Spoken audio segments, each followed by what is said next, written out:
it may be hard, but Hey, here we are outside of the Deaconess Foundation, and it's Kristian Blackmon, Terry Knies, and Carolyn Randazzo, and this is our press conference leading up to our big public meeting on Sunday. Okay. What I want you to do to make sure my audio levels are good with your voice, so go ahead and say and spell your first and last name. Kristian Blackmon, Kristian, Blackmon, Blackmon. And remind me your title. St. Louis organizer of the Campaign for Youth Justice.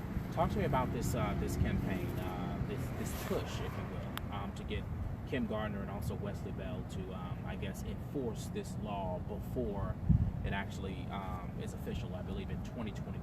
So why is this a pressing need? It's a pressing need because, as studies have found, a lot of 17-year-olds don't make violent crime. So a lot of these are misdemeanors or non-violent offenses.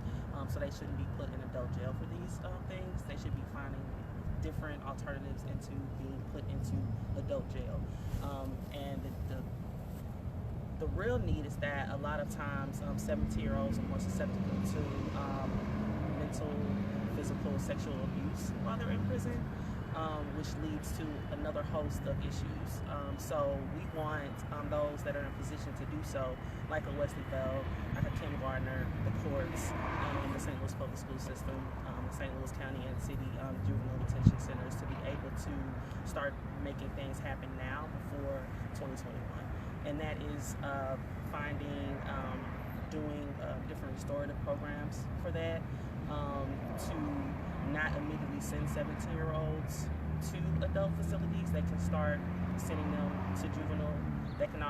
Those pieces can already begin to happen. So the things that the bill is raised the age is saying to do, they can already start putting those things into effect. It doesn't have to wait. You don't have to wait a couple more years for this. How important are resources to young people who may commit these crimes? You hear a lot, I've been doing this for a while, but you hear a lot that, it's either survival or maybe they just haven't been exposed to anything better. How important is providing resources? And what I'm understanding, that's kind of what you're saying, allow them to have access to things that will help them become a better citizen in society, not just locking them up. So talk to me about the importance of something like that. Absolutely. I mean, we're in St. Louis, right? So we're seeing a lot of crime and violence, and we're seeing it in communities that simply lack a lot of things. And our youth, unfortunately, are lacking resources in schools.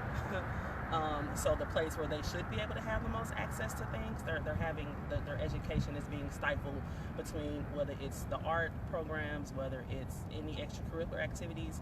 So they're seeing it there, and they're seeing it in their communities where they don't have a lot of things within their community to do. So it's a lot of idle time on their hands, and this, unfortunately, we're seeing a lot of the blame put on the youth for this, where they're actually the least ones to blame in this. They are youth. And 17-year-olds, I mean, we say they're adults, but a 17-year-old is an adult. They're not. They're still young. Some 17-year-olds are still in high school, so they haven't even graduated from school to be able to go and to be an adult and live that type of life. So I think that is really, really important that we look at alternatives into just sending a child, a 17-year-old, and we're seeing even younger than 17-year-olds, right, sending them to adult jails when, we're not speaking to violent crime.